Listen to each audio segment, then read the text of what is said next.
Simultaneous closings, let's talk about it for a second because I get this question all the time from potential buyers and sellers.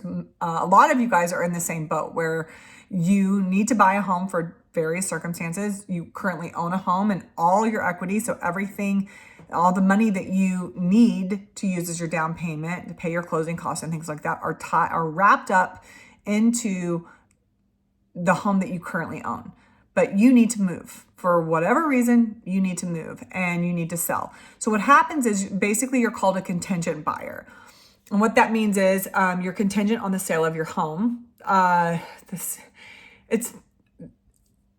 stressful. I'm not going to lie. There's a lot of moving parts to it. I've done a bunch of them. I know how they work. I understand the process probably better than most. I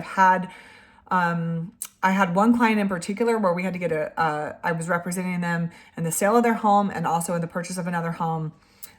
We had to get an attorney involved. So I know that contingency addendum, the buyer contingency addendum, inside out, backwards, and 15 times on Sunday.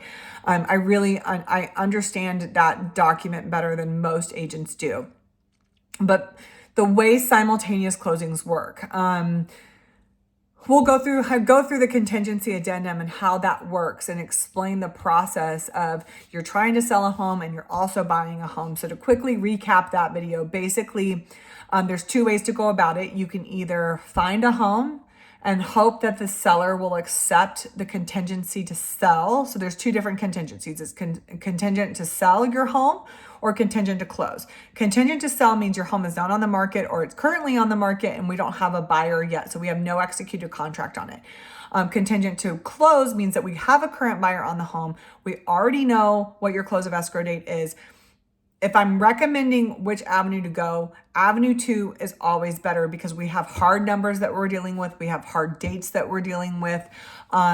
It puts the seller at ease a little bit more that we're actually going to be able to close on time. We're not asking for contingent or for extensions or anything like that.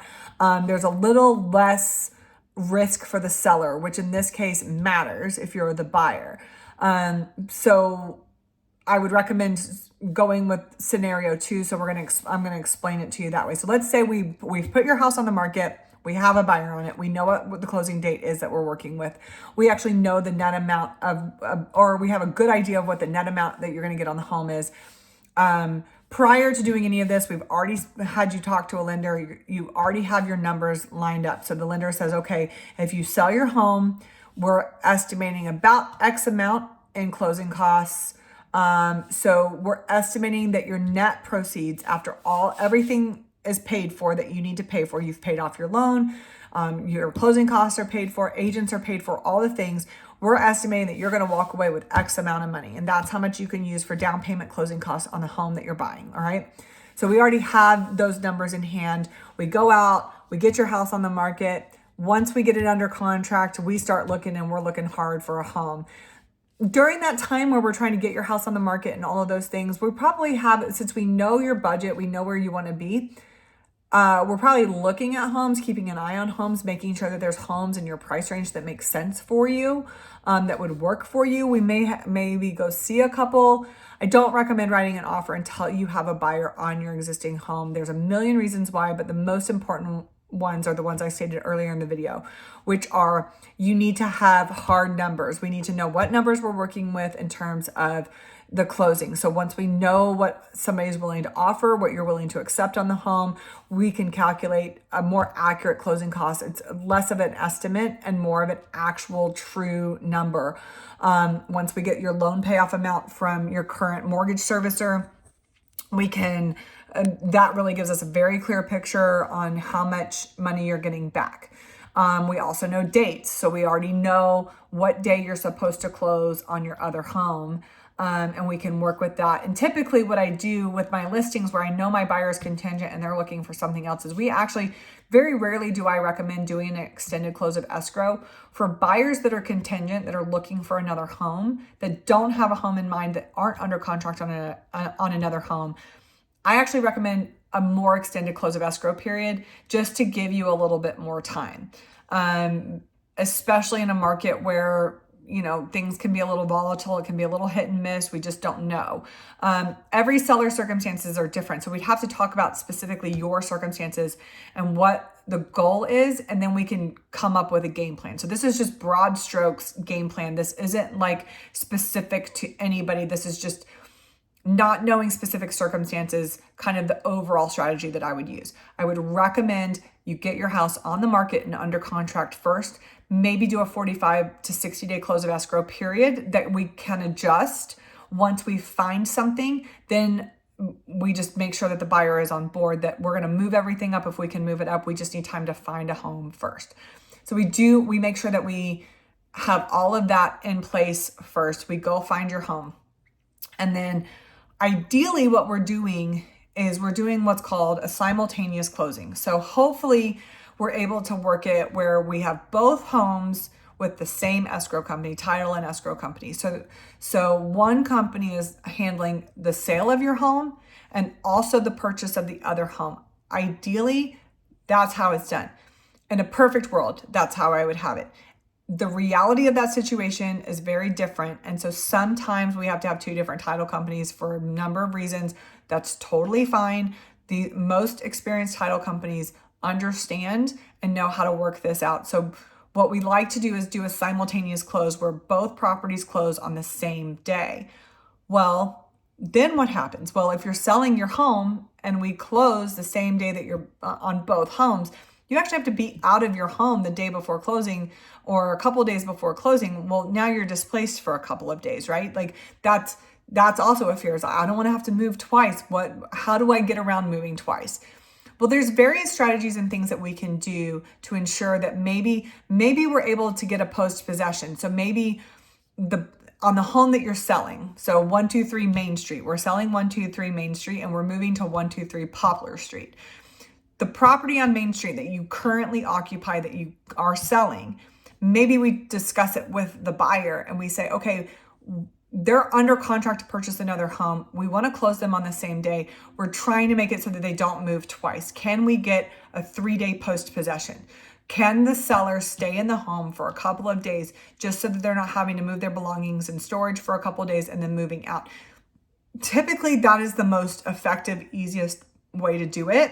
That's what we always try to do. That's what I try to negotiate from the very beginning. However, not every buyer is in a circumstance where they're able to allow that. So if that's the case, then we try to find another strategy. But like I said, this is broad stroke, just best case scenario, best strategy or best practices that I try to do.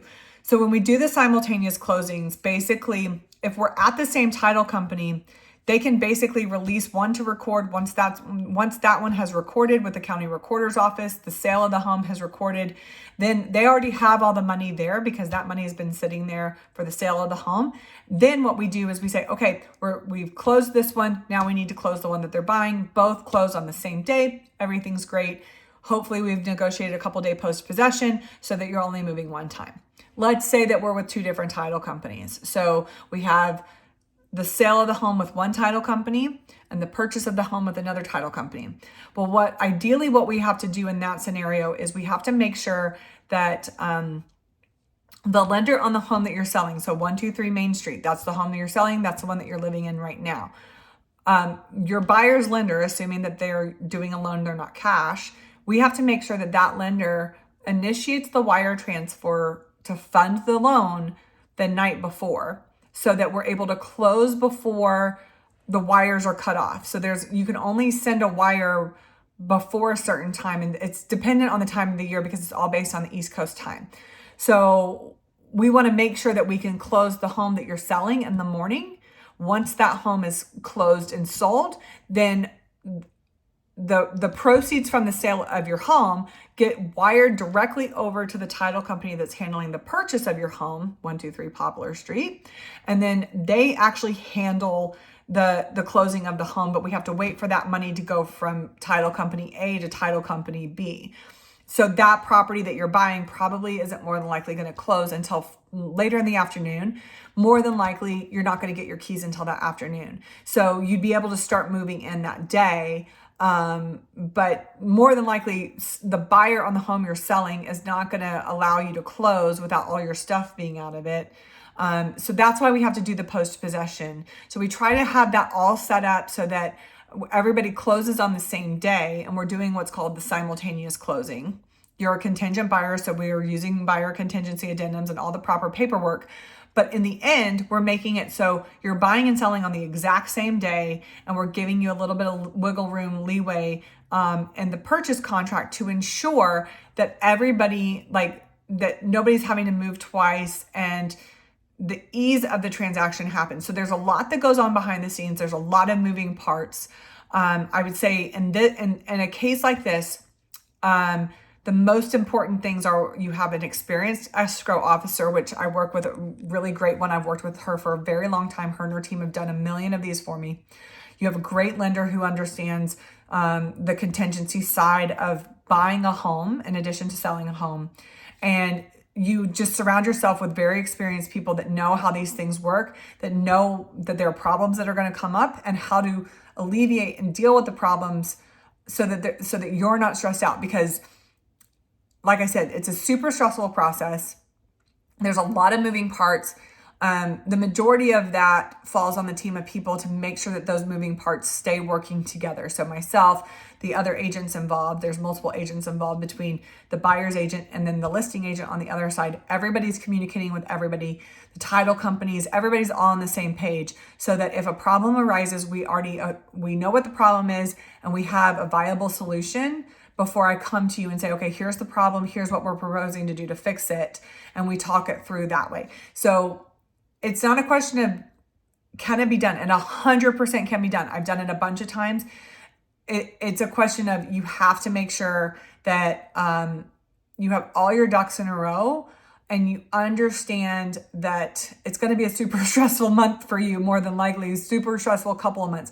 We can get it done and I can make it as easy as I possibly can, but there are a lot of variables that I can't control, and making sure that we are on the same page and that we have a good working relationship together makes the rest of the process so much easier for everybody else involved.